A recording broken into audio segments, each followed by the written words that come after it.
उस प्रकार के साधक होते हैं जैसे में आपका ध्यान को, आप सभी का ध्यान प्रकृति के कुछ नियमों को समझने के लिए। आप कहीं भी देखिए प्रकृति में भी अगर आप जाएंगे तो 100 लोगों में से अगर मैं आप लोगों से पूछूं गरीबी रेखा से ऊपर है, अमीर है, तो जिसे अमीर कहते हैं 15 से 20% हार्डली आपको मिलेंगे। हार्डली पाएंगे तो फिर एवरेज में आएंगे, लेकिन हार्डली 15 to 20।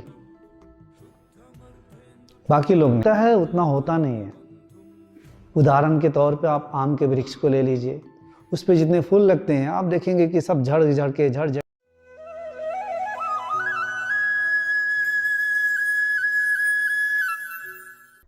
कई प्रकार के साधक आते हैं यहाँ पर, बहुत लालच, लोभ और कुछ मुक्ति की अभिलाषा लेकर आते हैं। मुक्ति और मोक्ष की अभिलाषा वाले तो उस प्रकार के साधक होते हैं जैसे में आपका ध्यान को, आप सभी का ध्यान को मैं प्रकृति की ओर आकर्षित करना चाहता हूँ, प्रकृति के कुछ नियमों को समझने के लिए। आप कहीं भी देखिए प्रकृति में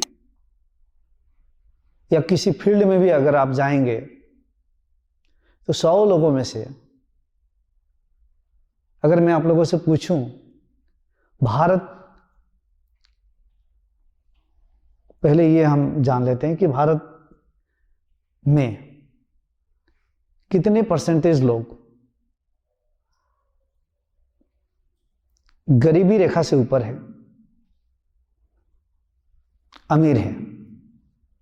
हम अभी स्थूल जगत में जा रहे हैं, बस कुछ नियमों को आपके सामने दर्शाना चाहता हूं, प्रकृति के नियमों को।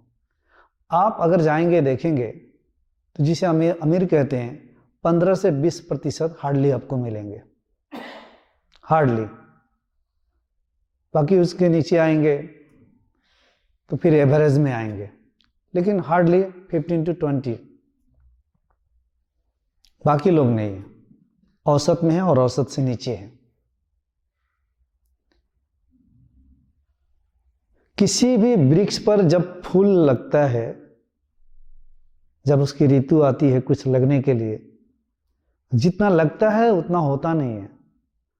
उदाहरण के तौर पे आप आम के वृक्ष को ले लीजिए, उस पे जितने फूल लगते हैं आप देखेंगे कि सब झड़ झड़ के करीबन 15 to 20% ही बच जाता है और आम लगते हैं अंत में। ठीक है, इसी प्रकार से होता है हमारे यहाँ पर भी। जो साधक आते हैं 100 में से 15 या 20 साधक हमारे साथ रुक जाते हैं अंतिम मंजिल तक पहुंचने के लिए। बाकी सारे उसी तरह से आम के जैसे और सारे झड़ गए, वो झड़ जाते हैं। ये सत्य है, क्योंकि ये ऐसे ही होता ही है प्रकृति में।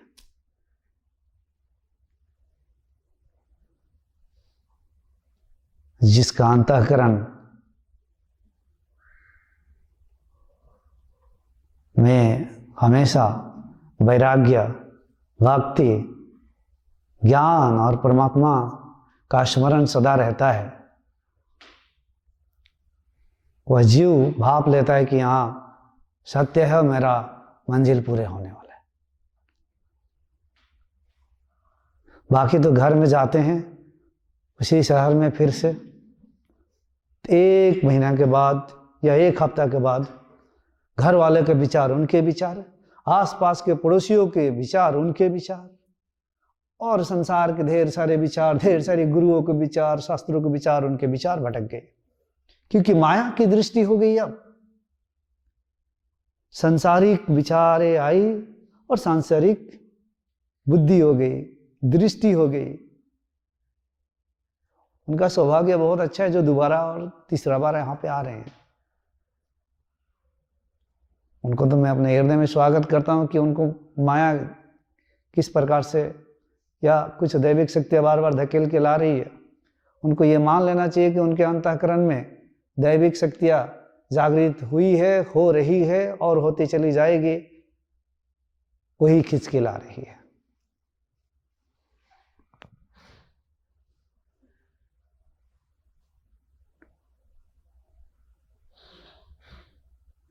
एक गुरु जब दीक्षा देता है उसे बहुत, यह दीक्षा की प्रक्रिया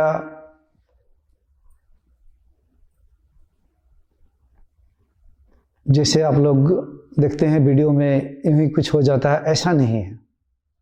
हर चीज वीडियो में दिखाना संभव नहीं होता है। एक तो छोटी मोटी चीजें आपको देखने को मिलती है। दीक्षा हम जब देते हैं तो इस दीक्षा को हम शक्तिपात दीक्षा कहते हैं। आप शास्त्रों को जब पढ़ेंगे तो आपको ये बात अच्छी से भली भांति पता चल जाएगा कि अध्यात्म में शक्तिपात दीक्षा अति तीव्र दीक्षा होती है। इससे तीव्र दीक्षा कोई दीक्षा नहीं है अध्यात्म में। सर्वोच्च दीक्षा होती है शक्तिपात दीक्षा। लेकिन गुरु उसी को ये देता है, या कभी किसी के भाग्य में मिल गया फिर भटक गया। अब भटकेगा कहाँ, वो कभी न कभी तो पथ पे आएगा ही। जो लंबे समय तक, जब तक गुरु और शिष्य दोनों दिमाग से नाम जो उसके मन में निर्मित हुआ है गुरु और शिष्य का, ये दोनों मिट ना जाए। बाहरी तो व्यवहारिक दुनिया में रहेगा ही शरीर, लेकिन अंदर से जब तक वो परम तत्व ना आ जाए तब तक कोई अगर तैयार होता है चलने के लिए उस गुरु के साथ, गुरु के मार्गदर्शन में, भले वो कहीं और जगह ही हो, देश विदेश में हो, सामने सामने मिलन ना भी हो, लेकिन यह अंतःकरण की बात है, तो ही गुरु दीक्षा देता है।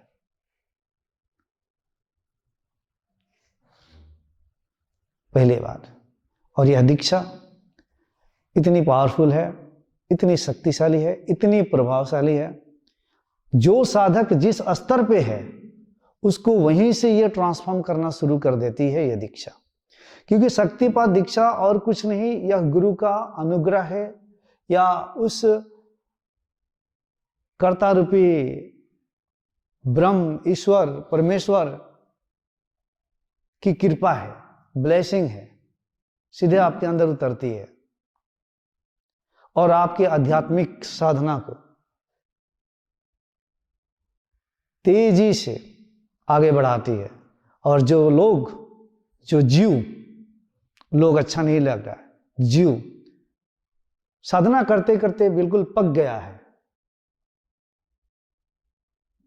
उसको तो ये दीक्षा तुरंत ही पूरी तरह से मिटा देती है। नहीं तो जो जहां है उसको वहां से तेजी से आगे लेके जाती है। और कई बातें अपने अंतःकरण में पूरी तरह से इसे सीधे उतरने देना है। अंतःकरण में यहां नहीं, यहां से सुनोगे यहां से निकल जाएगा। इसको इधर डालेंगे हृदय में तो यहां से नहीं निकलेगा। सुनते हैं तो बहुत सारे लोग हैं, यहां से फिर निकल जाता है।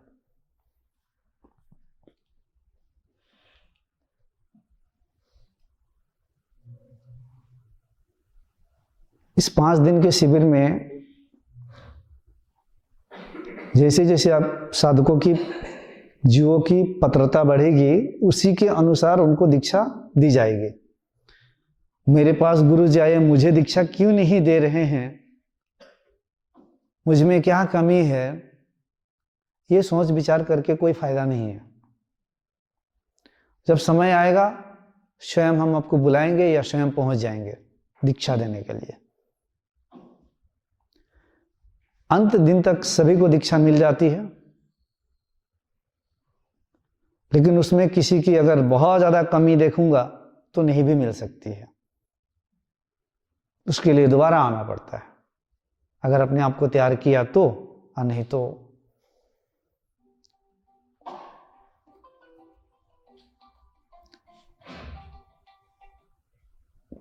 कोई बात नहीं, सब कुछ ठीक है। सब कुछ स्वीकार कर लेना है। प्रकृति की हर एक चीज जो आपके सामने आ खड़ी होती है उसके लिए धन्यवाद देनी चाहिए, क्योंकि वो आपको मजबूत बनाती है, परीक्षाएं लेती है किसी भी चीज को।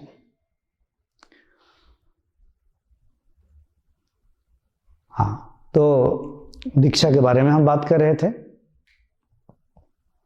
तो इन 5 दिनों में दीक्षा दी जाएगी। बहुत सारे लोगों को यहीं पे कुछ अनुभव होगा।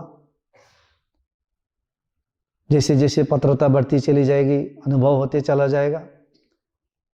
और हमारा इस मार्ग में हर चीज स्वाभाविक हो तो बहुत अच्छा होगा। इसीलिए हम चाहते हैं स्वाभाविक हो, नेचुरल तरीके से हो। किसी की कुंडलिनी शक्ति अगर फोर्सफुली हम अगर जागृत कर भी दिया जाए तो वो संभाल नहीं पाएगा, या तो चीजें थोड़ी सी इधर उधर हो जाएगी। इसीलिए हम नेचुरल तरीके से ले जाने के लिए प्रयास किया जाएगा।